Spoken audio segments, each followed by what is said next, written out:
Seguimos con el capítulo 3 del libro del Éxodo. Recuérdense, ¿se acuerdan? ¿Alguien se acuerda cómo se dice Éxodo en hebreo? Digo, Shemot. Shemot, ¿se acuerdan? ¿Y qué cosa quiere decir Shemot? Los nombres, porque es la palabra con que comienza el libro del Éxodo. Después se le dio el nombre del libro de Éxodo cuando se hizo la traducción de los 70, Septuaginta en Alejandría. Se recuerdan que el libro del Éxodo generalmente le muestra a Israel, o le da a Israel por primera vez la visión de que Dios es un Dios poderoso, que Dios es un Dios misericordioso, que Dios es un Dios que tiene memoria y que Dios es un Dios que es asequible. También en el libro del Éxodo va a aparecer un concepto nuevo. El concepto del libro del Éxodo, ¿se acuerdan que le dije que hablaba desde el principio hasta el fin de una sola palabra? Redención. En el libro del Éxodo gira la historia del pueblo de Dios. Es profundamente, vamos a ver que todo el libro del Éxodo gira alrededor del pueblo de Dios salvado por la sangre. Vamos a ver eso. El pueblo de Dios salvado por la sangre. El pueblo de Dios protegido por la sangre. El pueblo de Dios teniendo acceso a Dios a través de la sangre. Vamos a ver que eso a través de los sacrificios. Vamos a ver que toda la base cultural del Antiguo Testamento y del Nuevo Testamento se pone en el libro del Éxodo. Nos quedamos la semana pasada en el llamado de Moisés, en el llamado de Moisés en la zarza ardiendo. Hablamos de la zarza. Vemos cómo Dios recordaba el clamor, recordaba la necesidad de Israel. Bien, y por eso vemos que el llamado de Moisés no se basaba en el corazón de Moisés, sino en la compasión de Dios. O sea, Dios no llama a Moisés porque Moisés le cayó bien, porque Moisés era una persona que estaba en una alta espiritualidad. ¿Moisés es una persona con alta espiritualidad? No, Moisés es una persona llena de defectos. Inclusive había matado a un egipcio con razón o sin razón, pero había sido demasiado impulsivo. Por eso vemos, y es muy importante, que la llamada de Dios a Moisés no se basa en lo que Moisés es, sino se basa en qué cosa? En la compasión de Dios. Dios que se acordó del llamado y esa compasión. Fíjate la misma palabra, si nosotros le prestáramos atención a las palabras, entenderíamos lo que quieren decir las palabras. Y es muy sencillo, compasión. ¿Qué es lo que le falta a mucha gente? Mucha gente es lo que dice el Apocalipsis, ni frío ni caliente. Compasión es cuando tú pones pasión con otra persona, con el corazón. Pero la palabra que se usa en la Biblia para compasión y no es más que lo que nosotros hablamos hoy de compasión, es la preocupación amorosa de Dios, es la palabra Hesed. Hesed se habla en la Biblia, se habla aquí es donde aparece el Hesed de Dios, que no es un amor de ay como yo lo quiero, es un amor con pasión, es un amor de preocupación, porque no es lo mismo decir ay como yo quiero fulanito, pero me importa 3 cominos lo que le pase. Por primera vez aquí en esta parte del Éxodo aparece la palabra hebrea Hesed, la palabra del amor compasivo de Dios, que la palabra Hesed significa compasión, significa misericordia, significa bondad, significa cercanía, significa gracia, significa fidelidad, significa solidaridad. El Éxodo 26 va a decir que Dios es el que tiene Hesed por 1000 generaciones. O sea, el Éxodo va a decir claramente que Dios tiene este amor, que es todo esto que dijimos: misericordia, bondad, cercanía, gracia, fidelidad, solidaridad, no solo con una sola persona, sino por 1000 generaciones. Cuando la Biblia dice en la Biblia, cuando se usa la palabra 1000, es como cuando uno dice 1.000.000. Que alguien dice, ¿cuántos fueron ahí a ver a este muchacho que vino de Medjugorje? Jesús dice, fueron como 1.000.000 de personas. Nadie puede imaginarse que fue de verdad 1.000.000 de personas. Cuando uno dice, fueron como 1.000.000 de personas, que uno entiende que fueron muchísima gente. Eso es lo que la palabra 1000, los hebreos no tenían la palabra millón, eso es lo que la palabra 1000 quiere decir en hebreo. Por eso dice que el Hesed de Dios es por 1000 generaciones. También en Éxodo 34:6 va a decir que Dios es rico en Hesed. Lo que pasa es que muchas veces se traduce como misericordia, pero no solo quiere decir misericordia, quiere decir todo esto que yo le he dicho es el movimiento del corazón de Dios hacia el hombre y sus necesidades. Por eso vemos que desde el mismo concepto del éxodo, lo que pasa es que muchas veces ya el pueblo de Israel, por todas las cosas que vamos a estudiar, pues entiende muchas veces a Dios tal como lo entendemos nosotros mal. Desde el principio Dios se va a mostrar un Dios de misericordia, que es cuando Dios le grita en la cara a Moisés, Adonai, Adonai, rico en misericordia, lento a la ira. Eso es lo que le quiere decir, lento a la ira, abundante en gesed.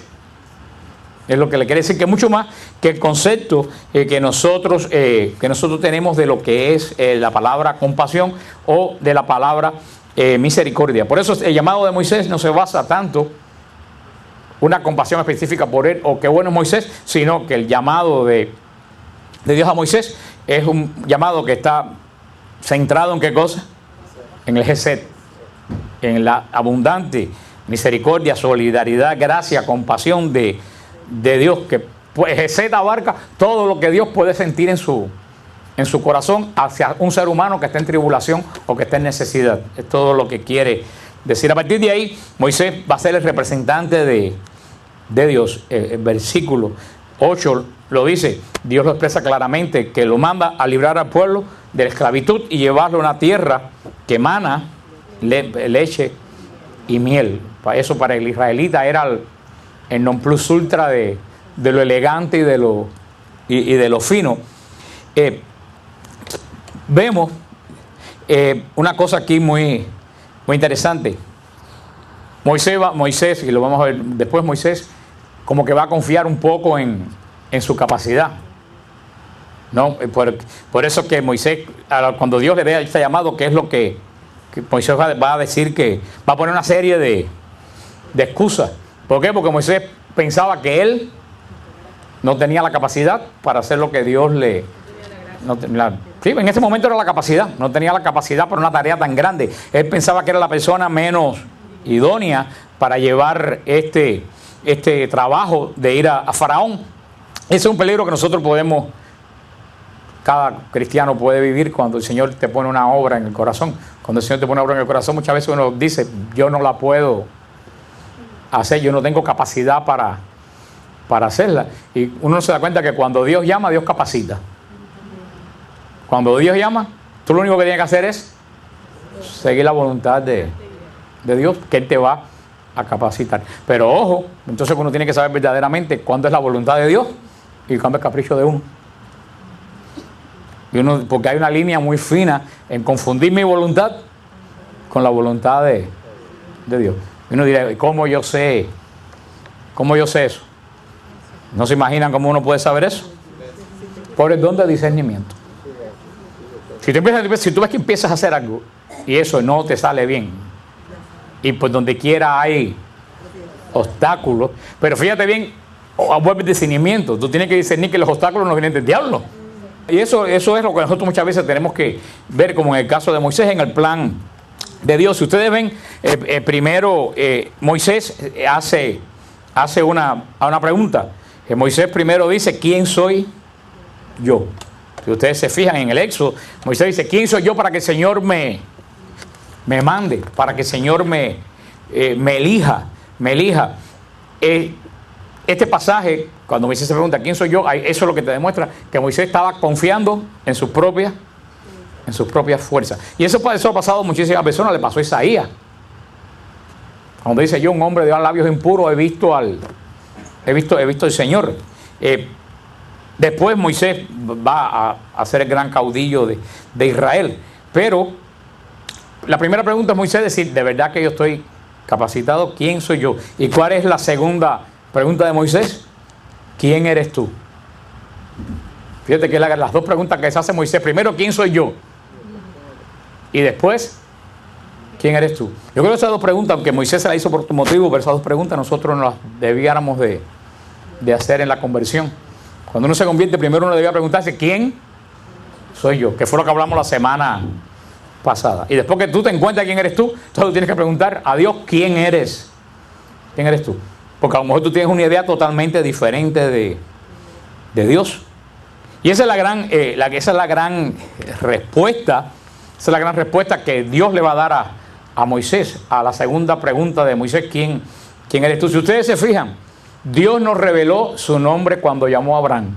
Cuando Dios llama a Abraham, Dios revela su nombre. En absoluto. Nada más que le mandó a dejar la tierra y sus parentelas y salir de casa de sus padres para ir a un lugar que él le iba a mostrar. La obediencia incondicional de Abraham da origen a todo este pueblo que se establece, con el cual la alianza va a ser quien va a transmitir la alianza. Tan es así que Dios 500, 600 años, 900 años después se manifiesta a Moisés como el Dios de Abraham. La llamada de Moisés no tuvo las mismas características que la llamada de Abraham. Fíjate que Dios llama a cada persona de una forma totalmente diferente. Dios llamó a Abraham. ¿Abraham se resistió? No. Deja tu casa, la casa de tu familia, y vete a la tierra que yo te voy a dar. Y Abraham salió. Dios llama a Moisés, y Moisés primero se dice: serviré soy yo para esto.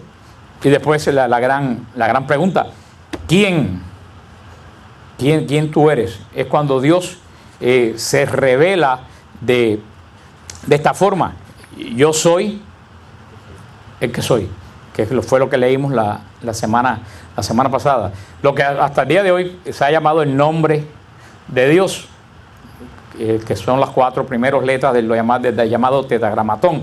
Pero el problema es que, recuérdense, y de verdad lo digo porque esto es uno de los pocos elogios que a mí no me gustan los elogios. A mí los elogios me parece cosa de a la leva, como decían en Cuba, o no sé cómo dicen en otros lugares, lambones, o no sé cómo dirán en... ¿Cómo?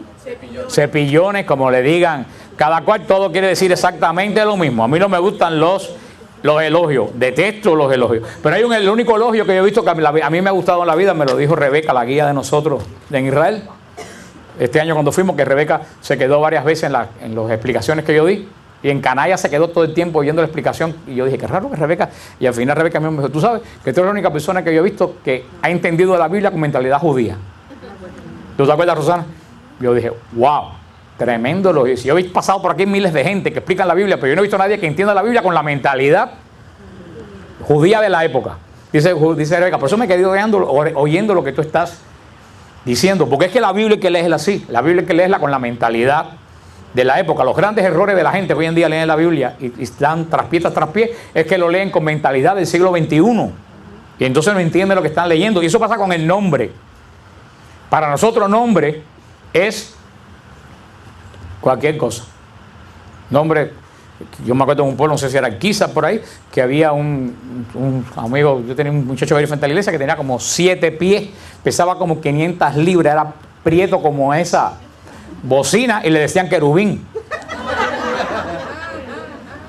Nosotros ponemos nombre sin ton ni son. En Israel no.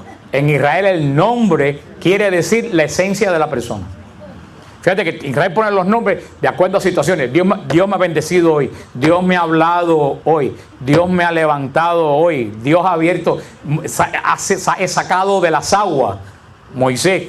Los nombres quieren decir algo íntimo de la persona. Por eso los nombres en Israel, más que como nosotros, que son identificaciones solamente arbitrarias, en Israel conocer un poco el nombre es conocer la esencia de la persona. Por eso que en Israel ni se menciona el nombre de Dios ni se menciona el demonio. Fíjate que la Biblia no menciona el demonio, no sale en el libro de Job, que es un libro ya de los últimos de la Biblia sapiensales, porque los israelitas piensan que tanto hay que tener temor en pronunciar el nombre de Dios como pronunciar el nombre del demonio, porque tan grave es querer conocer la esencia de Dios como querer conocer la esencia del demonio. Por eso nosotros entendemos, los testigos de Jehová han entendido muy mal qué cosa es cuando Dios dice su nombre. El nombre generalmente en Israel narra la esencia de la persona. En este caso, cuando Moisés le pregunta: ¿qué Dios tengo que decir que me envía? Fíjate, ¿qué cosa? ¿Qué dice? ¿Qué? Dios con una... Lo estoy haciendo al revés. Para mí esto es una S. Con una S. ¿Qué Dios? Porque Moisés está pensando con la mente que él lo criaron en el palacio del faraón. ¿Con qué mentalidad criaron a Moisés en el palacio del faraón? Con mente politeísta. Egipto que tenía cientos de dioses. Por eso Moisés dice, porque Moisés hubiera dicho, wow, si Moisés hubiera sido esencialmente monoteísta, hubiera dicho, el Dios de mis padres, que es uno solo, es el que me amo. Después que él dice que Dios de Abraham, dice Moisés, parece que en la cabeza de Moisés había como un poco de confusión. Dice, bueno, pero ¿cuál Dios tengo que decir que me envía? O sea, él tenía esa mentalidad porque vivía dentro de un pueblo politeísta, dentro de un pueblo que poco a poco parece que se había ido olvidando un poco de la alianza de Dios con Abraham, con Moisés, con Isaac y con Jacob. Por eso, cuando Moisés hace esa pregunta, Dios le va a responder más que con un nombre propio, con una definición. Es con lo que Dios le va. Por eso le dice, yo soy el que soy. Eso no es un nombre. Los judíos terminan llamándole el nombre de Dios para poderle decir el que le dice el Shiluy Hashem o el Kiddush Hashem, el nombre de Dios que santifica. Terminan diciendo los judíos Hashem, que quiere decir el nombre, que es que muchas veces llaman a Dios. Pero ellos mismos, cuando el judío dice nombre, no lo dice como nosotros decimos nombre, lo dice con otro tipo de mentalidad. Los protestantes, los testigos de Jehová, han terminado pensando que Dios se llama Jehová, como Dios se llama Osiris en Egipto, como Dios se llama, qué sé yo, Anubis, como Dios se llama estos dioses indios. No, Mahoma no es un dios, Mahoma es un hombre. Con esos nombres que vemos, ni Buda tampoco, como puede ser Shiva o como puede ser Vishnu. Ellos piensan que el nombre de Dios de nosotros es un nombre como eso, cuando Dios lo que dice, le dice a Moisés, es totalmente contrario. Y yo también lo miro también como de otra forma. Por ejemplo, esto es un ejemplo para que ustedes entiendan lo que les quiero decir. Ahora imagínate que Rosana, que actualiza el website de Siloé, Rosana viene y me pregunta, ¿quién va a dar el retiro de mayo? ¿Quién va a dar el retiro de mayo?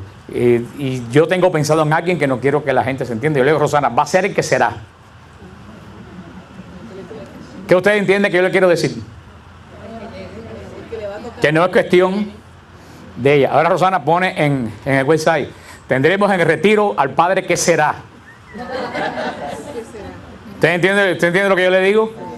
Yo no le estoy diciendo que el padre se llama que será. Yo le estoy diciendo que a ella en ese momento no le importa quién va a dar el retiro. Entonces ella pone padre que será y todo el mundo empieza a decir, es el padre que será. Y un día viene, qué sé yo, el padre Francesco viene a dar el retiro y los que no lo conocen pasan por la eternidad como el padre que será dio el... ¿Usted entiende? Lo estoy haciendo en forma de chiste, pero ¿usted entiende lo que le quiero decir? Eso es lo que...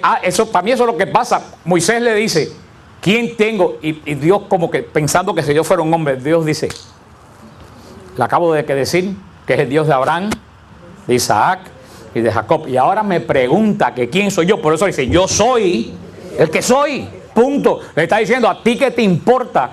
Yo soy el único que existe. No hay nadie más que yo. Para mí que eso fue lo que Dios quiso decir.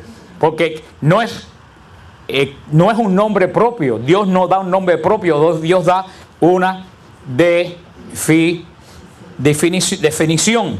Yo soy el que soy. Los hebraístas, las personas que hablan, por lo menos tratan de hablar el hebreo de la época, que es muy diferente al hebreo de hoy, dicen que tiene lo que Moisés oye de la respuesta de Dios en la zarza ardiendo, tiene que haber sido Eyeheb Asher Eyeheb. Eso fue lo que dijo Moisés. Yo soy el que soy. Otros piensan que es Yahweh Asher Yahweh, que dice que quiere decir el que da vida a todo lo que existe. Otros piensan que esa palabra quisieron decir, yo soy el que siempre voy a ser. Algunos judíos que yo he conocido en Israel, que estudian la palabra de Dios en hebreo, dicen que nada de eso es lo que quiso decir Dios cuando habló con Moisés, que lo más cerca, que no hay definición, que lo más cerca que para lo que Dios le quiso decir a Moisés, yo soy el eterno. Yo soy el eterno, el que era, el que es y el que será. Eso es lo que los judíos más sabios piensan que quiso decir el Señor cuando dijo Eyehek Asher Eyehek, el que va a ser o el que da vida a lo que existe. Es muchas personas lo que quiere, lo que mayormente, que Israel con el pasar de con el pasar del tiempo, el nombre se pierde el sentido de... Por eso que lo único que uno puede hacer es suponer que Dios habrá dicho, las personas que hablan el hebreo, porque el nombre de Dios se pierde. El nombre de Dios se pronunciaba en Israel hasta antes del exilio babilónico. El día de Yom Kippur se pronunciaba públicamente lo que Moisés oyó en la zarza. Y dicen las personas que han escrito de esa época que cuando el día de Yom Kippur el sacerdote gritaba el nombre de Dios delante de la congregación, todo Israel se postraba con la cabeza en el piso. Pero después del exilio babilónico, los israelitas dejaron de pronunciar el nombre. ¿Por qué dejaron de pronunciar el nombre? Porque pensaron que el nombre podía ser conocido por alguien que no fuera judío y alguien podía profanar el nombre. Porque para ellos el nombre quiere decir la esencia de la persona, que para ellos la profanación del nombre es mucho más que la profanación de nosotros de un nombre de nosotros. Entonces ellos, para evitar que el nombre de Dios fuera profanado, se empezó a promover en Israel que el nombre de Dios jamás se pronunciara. Entonces solamente a partir de ahí, cuando regresaron del exilio babilónico, que entendieron que Jerusalén podía caer y que el templo podía caer en manos de paganos, porque era la primera vez que pasaba, ellos deciden no pronunciar más el nombre de Dios, y por eso el sonido exacto que oyó Moisés se pierde, porque solamente lo pronunciaba el sumo sacerdote, pero ya no lo pronunciaba delante del público de Yom Kippur, lo pronunciaba detrás de la cortina cuando oraba a Dios pidiendo perdón de Israel. Ahí el sumo sacerdote pronunciaba el nombre, pero ya no lo gritaba, ya la gente no sabía qué cosa era, cómo sonaba este nombre. Por eso que con el tiempo pues se perdió. Y si ustedes van a las Biblias hebreas, pues en las Biblias hebreas ni siquiera aparece. En muchos lugares antiguos, escritos anteriores, y en algunos escritos, sobre todo cristianos, y algunos piedras que están labradas, lo que aparece después del exilio babilónico son las 4 primeros consonantes de yo soy él. Yo lo estoy diciendo consonantes porque para nosotros hay vocales, pero para los hebreos no tienen vocales. En el idioma hebreo no hay vocal. Hasta el día de hoy, tú lees un periódico hebreo y no tiene vocales. El idioma hebreo hasta el día de hoy solamente tiene consonantes. Han hecho una forma de poner las vocales, pero eso ya es muy reciente, que ponen las vocales con punticos entre las consonantes. La A, un puntito, la E, pero el hebreo no tiene vocales. Yo le decía a un amigo mío, bueno, como cuando tú ves un nombre escrito que nunca lo has oído pronunciar, ¿cómo tú lo puedes leer? Dice, no puedo, tengo que preguntarle a alguien cómo se pronuncia cuando no tienen los puntitos. Por eso, con el tiempo quedaron las 4 consonantes de yo soy el que soy, que es lo que se llama el tetragramatón. Tetragramatón, que quiere decir las cuatro consonantes. Tetra de 4, las 4 consonantes que si ustedes van a una vez a Jesús, a la iglesia de Jesús de Downtown, si ustedes miran arriba del altar, hay un triángulo que representa la Trinidad y en el medio está escrito el tetragramatón. Y ustedes en el Jesús, en la iglesia de Jesús en el Downtown. Y muchos de ustedes han visto a los judíos que se ponen una cosita aquí que parece un camellito. Ustedes no lo han visto, que tiene una rayita como con 2 paticas. Eso no es un camellito, eso es el tetragramatón. Son las 4 letras del nombre de Dios unidas. Que es así, así, así y así. Es lo que se ponen los judíos. Y con el tiempo se quedó esas consonantes puestas en la Biblia. Ya las Biblias judías después de esto ni siquiera tienen las consonantes. Ponen el Señor. El Señor dijo, y ellos ni siquiera pronuncian el Señor. Cuando los judíos leen la Biblia, por ejemplo, si estuviéramos leyendo aquí, yo leo, dice, vete, reúnete con los ancianos de Israel y dile, Yahvé, el Dios de tus padres, el Dios de Abraham, de Isaac y de Jacob, se me apareció. Si un judío estuviera leyendo, lo diría, vete, reúne a los ancianos de Israel y dile de sus padres, de Abraham, de Isaac. Ellos se callan. Cuando se miente, cuando no se miente el nombre de Dios, ellos se hacen un silencio para no pronunciar el nombre. El gran respeto. Si ustedes están en un sitio judío en el internet, antes de tú empezar a leer el sitio, casi todos los sitios te lo dicen, te dicen, si tú imprimes algún tema de aquí, ten mucho cuidado que si este es el nombre de Dios escrito en la página, no se caiga al suelo el papel. Mira tú la clase de reverencia que el judío tiene por el nombre de Dios, que te dicen que si tú lo vas a imprimir, un pedazo de papel que tú coges, trujas y botas, que tengas cuidado, no lo vayas a tirar al piso, porque ahí está la esencia de Dios. El nombre de Dios, esto que oye Moisés, tiene una de las primeras veces que se usa la raíz del nombre de Dios, es una palabra que nosotros usamos, aleluya. ¿Sabes? Nosotros decimos Yahvé, aleluya, quiere decir alabad al tetragramatón, a Dios. Quiere decir la palabra aleluya, porque se ha ido recortando el nombre. Por eso pero eso sucede mucho ya después de Cristo, que se reúnen, vamos a ver, los masoretas, y se reúnen algunos judíos que hacen la traducción de la Biblia, y después nosotros los cristianos, que ya no tenemos la prohibición de mencionar el nombre de Dios. La gente le tuvo curiosidad de saber cómo sonaba el nombre de Dios. Entonces, algunos judíos y algunos autores cristianos cogieron las vocales de la palabra Adonai y las pusieron entre las consonantes, de los 4 consonantes del tetragramatón.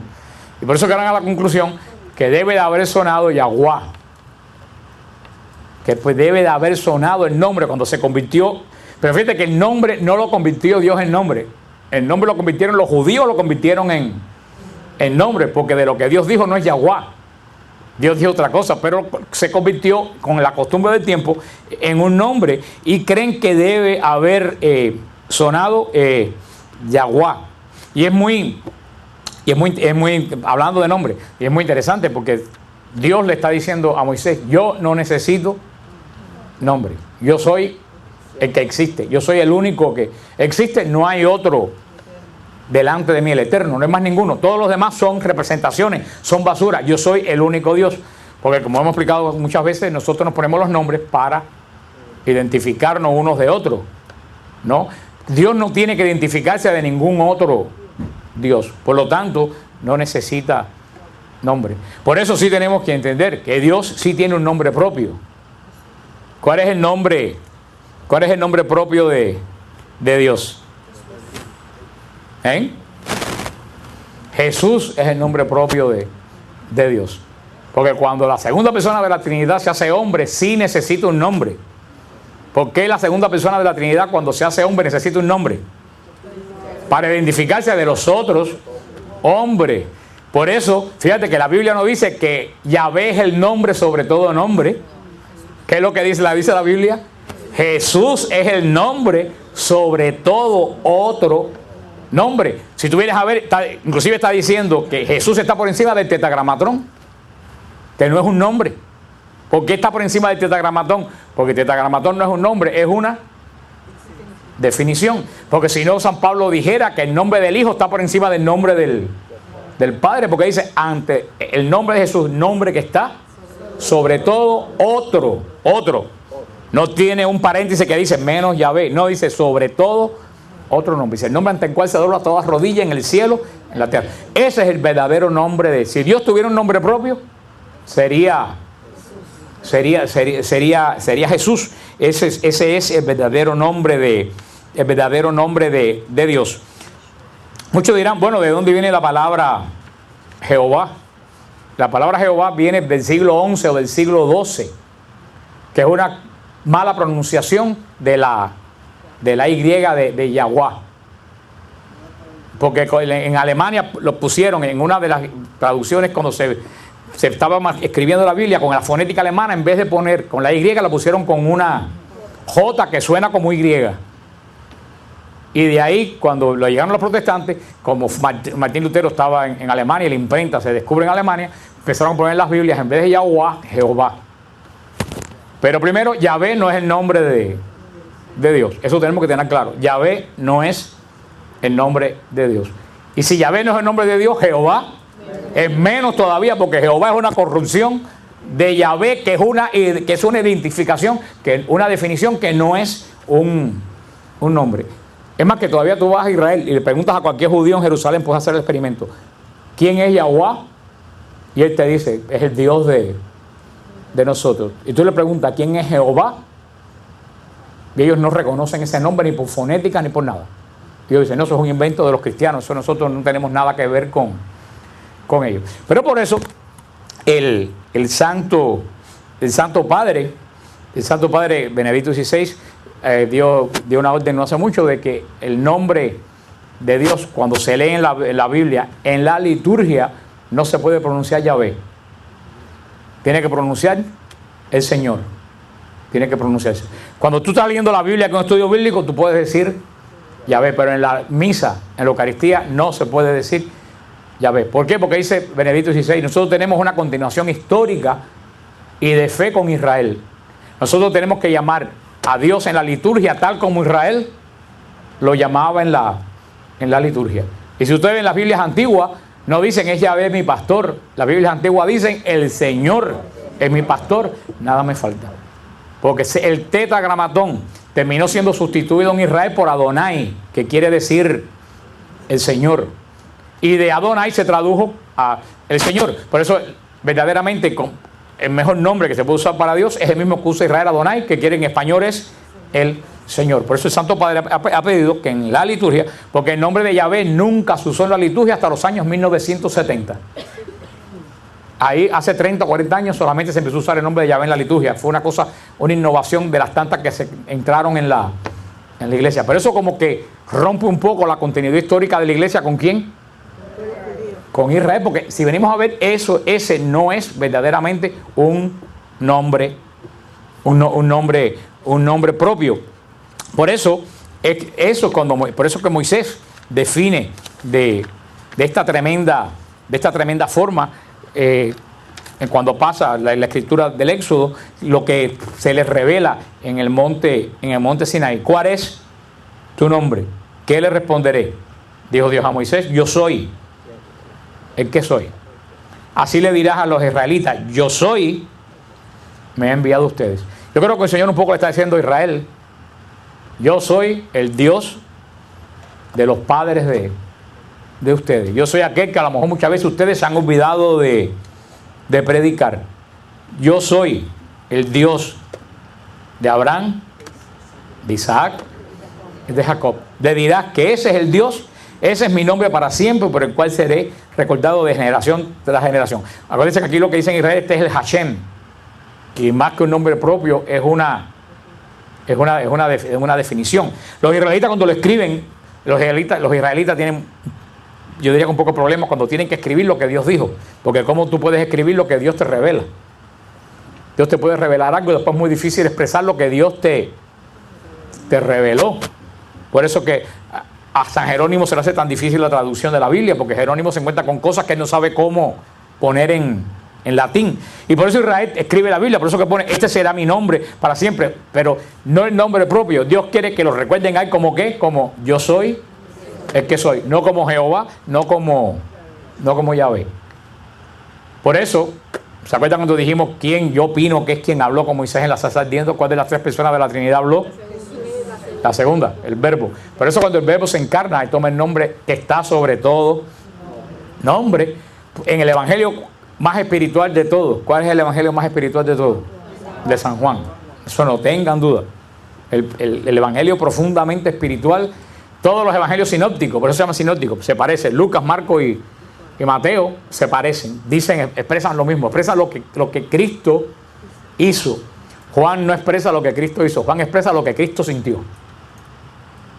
Como dijo un amigo mío, para escribir el evangelio que San Juan solamente lo puede escribir una persona que haya recostado la cabeza en el pecho de Jesús y se haya llevado a su madre a vivir a su casa. Ese es el único que puede escribir, porque Juan entra a lo profundo del corazón de Jesús. Por eso el evangelio de Juan no es sinóptico. ¿Qué quiere decir? El evangelio de Juan no narra secuencias históricas.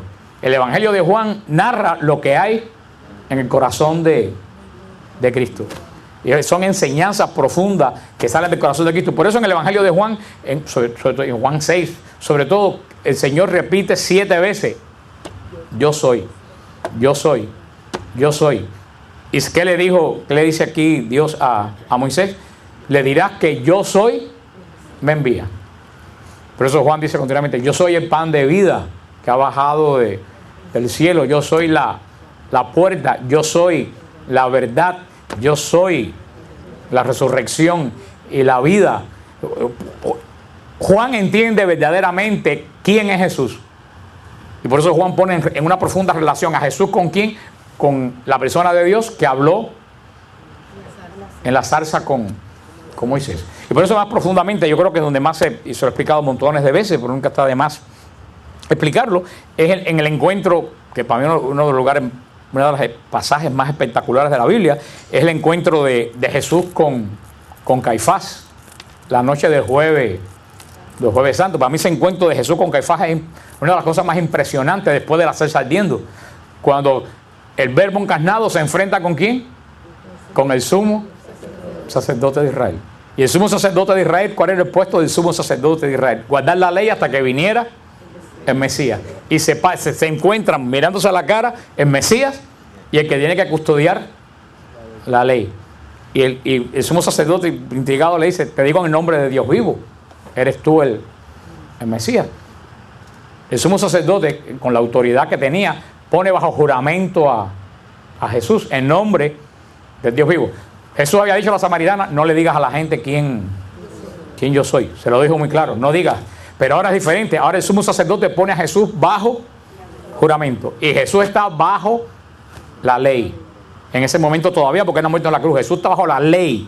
Si Jesús contesta evasivas o mentiras bajo juramento, ¿en qué cosa está? En pecado. Jesús tenía que contestarle quién era. Por eso cuando somos sacerdotes, dime el nombre de Dios vivo, eres tú el Mesías. Jesús le dice, sí, no. Jesús le dice, no, y peor, dice, yo no lo digo, tú lo dices, yo soy. Y por eso que somos sacerdotes, se rasga la vestidura. Si venimos a ver una reacción insólita, porque verán pocas veces se rasga el sumo sacerdote la vestidura en todo lo largo del Antiguo Testamento. Cuando el sumo sacerdote, acuérdense que la vestidura del sumo sacerdote significaba la santidad de Dios. Cuando el sumo sacerdote se rasgaba la vestidura, quiere decir que había habido un insulto, pero más allá de lo que nadie se puede imaginar al nombre de Dios. Y si tú dices, porque si él pregunta, ¿tú eres el Mesías? Es que tenía duda. No, porque si él sabe que ese no es el Mesías, que es un loco, ni se tome el trabajo de interrogarlo. Algo tenía que haber llegado a los oídos de él que él estaba diciendo, ¿será? ¿No será? Y por eso le dice, vamos acá con el asunto, dime, en el nombre de Dios vivo, si tú eres el Mesías. O sea, si el sumo sacerdote pregunta eso, solamente hay dos respuestas. ¿Sí o no? Y él debía haber estado preparado. Le dice, sí, yo soy, sí, el Mesías soy yo. Ah, ok, bueno, este está loco, llévenselo. No, yo lo sabía. Sin embargo, nadie espera que él se ponga de pie y se rasgue y grite. No hay que oír nada más, reos de muerte. O sea, él oyó algo que en su vida pensó que iba a oír. ¿Qué fue lo que oyó? Que Jesús le dijo, yo soy el que habló con Moisés en la zarza ardiendo. Y él dijo, no, ahora sí ya, en Israel no se ha dicho nunca tal ofensa contra la santidad de Dios. Que un carpintero de 33 años diga que él habló que eres el Dios que habló con Moisés en la zarza ardiendo. Y por eso que tiene esa reacción propia de espanto de un judío que de verdad le han metido el dedo en la llaga así duro. Vemos lo terrible que es, como Moisés entendió el nombre de Dios, como el sumo sacerdote se enfrenta con el mismo que habló con Moisés y sin embargo no lo reconoce. Jesús da durante todo el Evangelio, el de Juan y también hasta en los sinópticos continuamente, él está diciendo que fue el que habló con Moisés en la zarza. Recuérdense cuando dijo, antes que Abraham fuera, yo soy. Y le dijeron, pero tú tienes 30 años, ¿cómo tú vas a decir que tú eres mayor? Y Jesús le dijo, de verdad les digo, que antes que Abraham fuera, yo soy. Esa es la gran conexión de Dios con Jesús, la persona de Dios que habla con Moisés en la zarza ardiendo. Y sigue diciendo en el versículo 16, vete, reúne a los ancianos de Israel y dile, el Señor, el Dios de sus padres. Recuérdense que la Biblia de ustedes posiblemente diga Yahvé, el Dios de sus padres.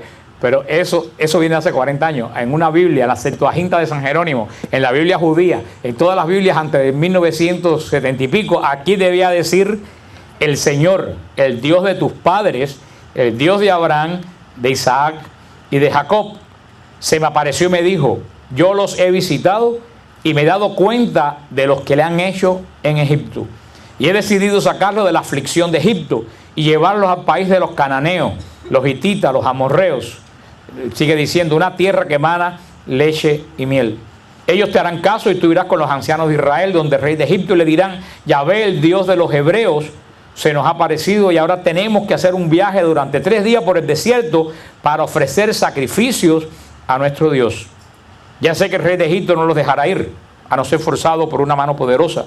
Pero yo extenderé mi mano y heriré a Egipto con toda suerte de prodigios que obraré en medio de ellos, y entonces los dejará salir.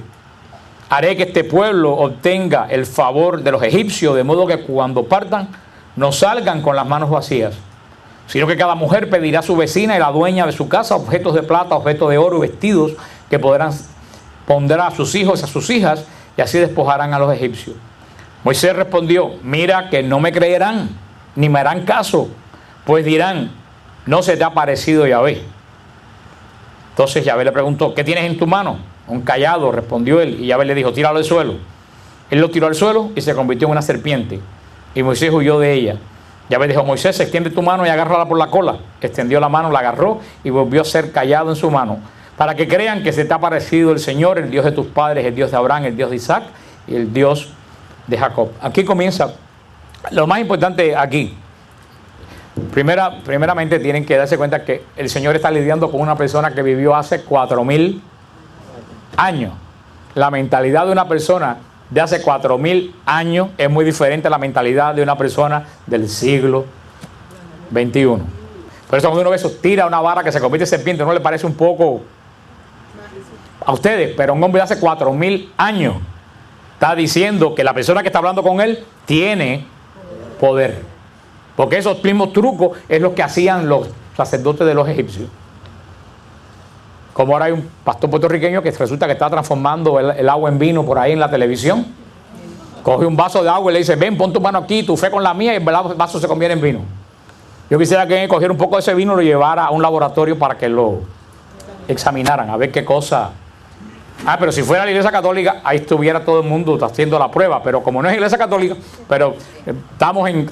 Si todavía esos trucos se están haciendo para convencer a la gente que dé dinero, imagínate hace 4000, tienes que entender que Dios está hablando. Para nosotros Moisés es el non plus ultra de la fe, pero en ese momento Moisés era un hombre extremadamente rústico, que creía en señales, en signos, criado en un país extremadamente supersticioso como los egipcios. Por eso Dios habla a cada cual según su mentalidad. ¿Se recuerdan en el Evangelio de la Natividad? Dios le habla a los magos a través de ¿qué? De una estrella. Y a los pastores le habla a través de ¿qué? De un ángel. Si Dios le habla a los magos a través de un ángel, posiblemente no lo entendieran. Si Dios le habla a los pastores a través de las estrellas, Dios le habla a cada cual según el medio que la persona puede entender, porque el Señor es un buen maestro. Y por eso todo esto que vamos a ver, mete la mano y sale de prosa, mete la mano y ponlo, todo esto está diciendo, Dios le está diciendo a un hombre extremadamente limitado en su mentalidad: el que está hablando contigo tiene poder, y ese poder que yo tengo, está diciéndole Dios, te lo estoy transmitiendo a ti. Es lo que Dios quiere decir con la mentalidad judía de la época. Pero también vemos, ya terminando la clase, vemos aquí una cosa muy interesante que sucede con todos los encuentros con Dios. Moisés sale de Egipto. ¿Cómo sale Moisés de Egipto? Moisés sale de Egipto huyendo. ¿Huyendo de quién? Del faraón. Que el faraón estaba buscándolo como cosa buena porque había matado a un egipcio. Cuando faraón diría: yo que lo saqué, que lo salvé, que le he dado de todo, mira cómo me sale. Moisés tiene un profundo encuentro con Dios en el Sinaí. Una teofanía de Dios gigantesca. Y cuando Moisés se encuentra con Dios, uno puede decir: bueno, se acabaron los problemas de Moisés, ¿no? Nada más y nada menos que habló con el Dios. Según la mentalidad protestante, de ahí en adelante el dinero le iba a caer a Moisés a chorro, y Moisés iba a construir un palacio en el Sinaí, y ahí se acabó el asunto. Sin embargo, cuando Moisés tiene el encuentro con Dios, comienzan los problemas de Moisés. ¿Por qué? Porque Moisés oye de boca de Dios lo último que él quería huir. Moisés sale huyendo de Egipto acusado de asesinato. El faraón lo anda buscando. Él se tiene que esconder en ese pedregal. Y ahora Dios se la pide y dice, ve y habla con el faraón. Regresa, que te está buscando y te quiere matar. Regresa. Nada. Hermano, pónganse en el lugar de Moisés.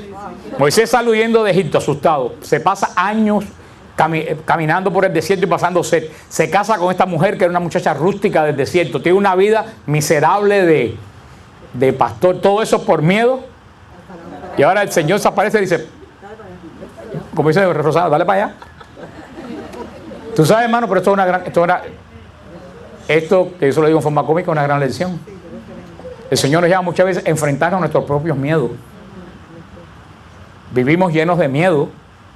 Y cuando tienes un encuentro con Dios, el Señor te dice, enfréntate con ese miedo y vénselo. No con lo que tú eres, sino con lo que yo soy.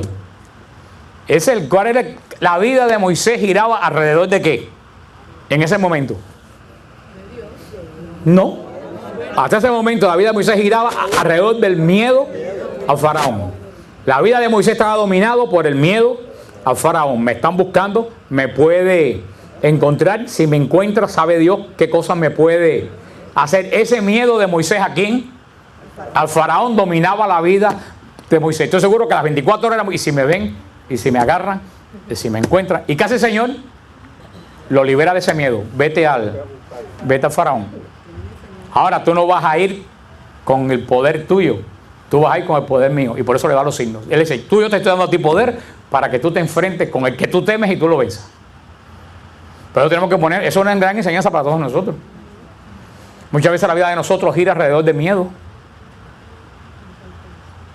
Yo he hablado muchas veces en esta semana con otros hermanos que me han llamado de otros lugares y me han escrito, y yo le he dicho, tu vida está girando alrededor de miedo a que tu hijo se eche a perder, o que a tu hijo que se echó a perder, y esa vida de ese hijo tuyo está haciendo que tu vida esté dominada por el miedo a.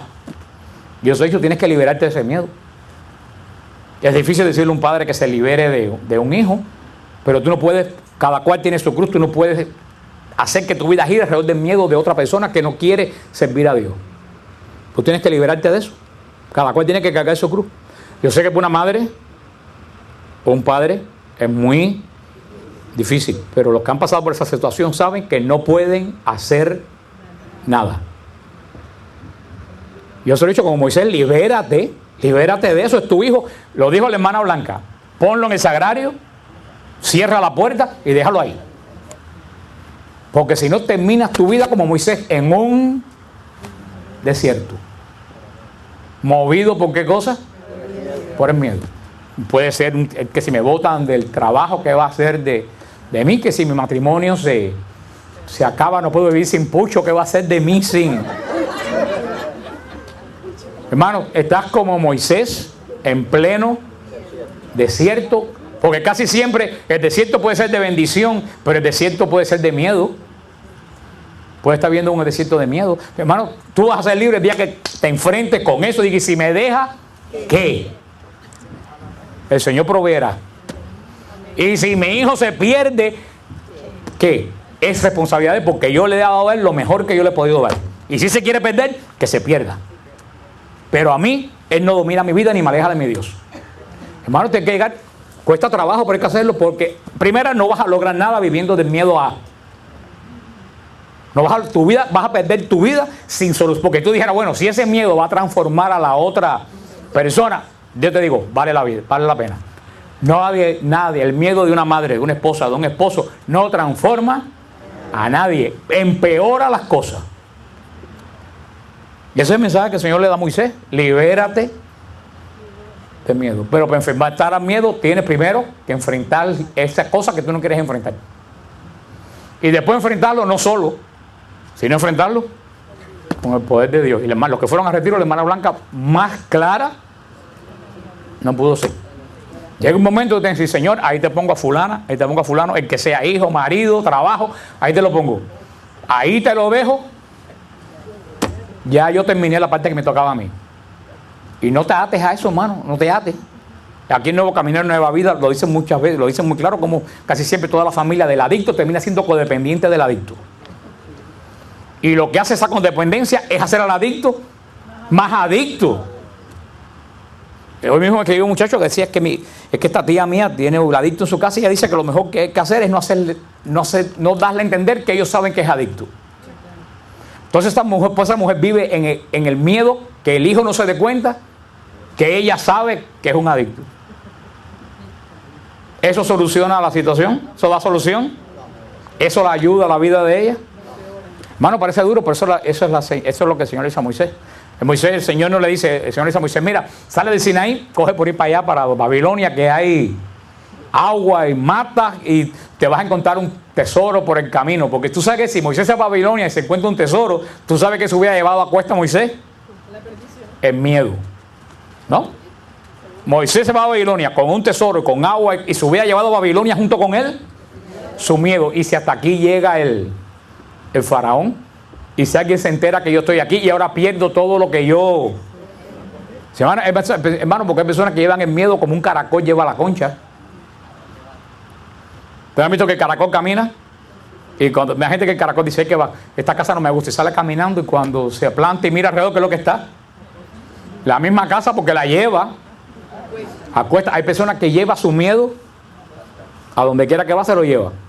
Y si lleva su problema a donde quiera que va, está en la iglesia pentecostal, está en la iglesia católica, está en la iglesia adventista, tal, ahí mismo se lleva su propio problema a cuesta. Y eso es lo que, infiriendo, podríamos pensar que era la vida de Moisés, un continuo miedo. Como se encuentra con Dios, parece duro. Dios le dice lo último que Moisés en su vida quiere oír: regresa de donde saliste. Pero lo que Moisés lo acaba de entender, que Dios le dice: regresa, pero ahora no vas a regresar como saliste, porque ahora regresas con mi poder. Te estoy dando señales de que tú tienes el mismo poder que tengo yo, te lo estoy demostrando con signos.